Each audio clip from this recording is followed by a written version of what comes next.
नमस्कार, आर्या न्यूज देख रहे हैं आप और मैं हूं आपके साथ ऋषभ चौहान। अखिलेश यादव और राहुल गांधी के बीच सीट बंटवारे को लेकर सेटिंग बैठ गई है, लेकिन इसे इंडिया गठबंधन की बदकिस्मती कहें या कांग्रेस की पनौती।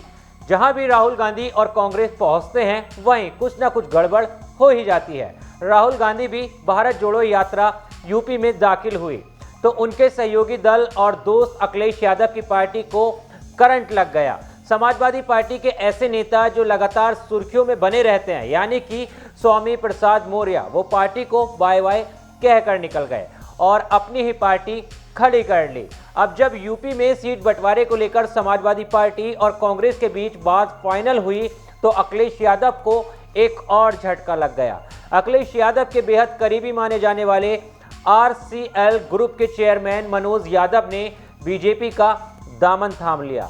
उन्होंने लखनऊ स्थित प्रदेश कार्यालय पर प्रदेश अध्यक्ष भूपेंद्र चौधरी की मौजूदगी में सदस्यता ली। मनोज यादव के सपा से इस्तीफा देने के बाद पार्टी को बड़ा झटका लगा है। RCL ग्रुप के चेयरमैन मनोज यादव सपा के बेहद करीबी रहे हैं। उन्होंने अखिलेश यादव का भी करीबी माना जाता है। साल 2022 के उपचुनाव में भी उन्होंने डिंपल यादव को जिताने के लिए पूरी ताकत झोंक दी थी। वो सपा के टिकट पर घिरोड़ से ब्लॉक प्रमुख भी रह चुके हैं। 30 जनवरी को उन्होंने सपा में पारिवारिक कलह को वजह बताते हुए सपा से इस्तीफा दे दिया था। हालांकि उस वक्त उन्होंने किसी दूसरी पार्टी में जाने की बात पर कोई जवाब नहीं दिया था, लेकिन जब वो बीजेपी के साथ हैं तो सपा के यादव वोट बैंक में सेंध लगना भी तय है, मानिए।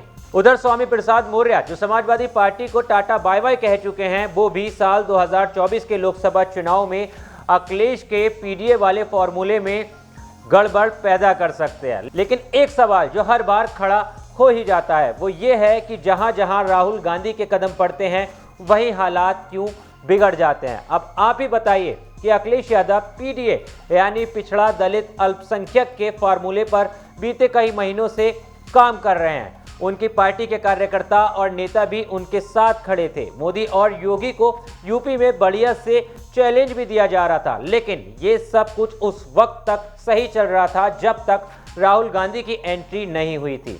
अगर आपको याद ना हो तो आपको याद दिला देते हैं कि राहुल गांधी भी भारत जोड़ो न्याय यात्रा जब बिहार पहुंच रही थी तो उससे पहले ही इंडिया गठबंधन की नींव रखने वाले नीतीश कुमार ने गठबंधन से किनारा करते हुए एनडीए का दामन थाम लिया था।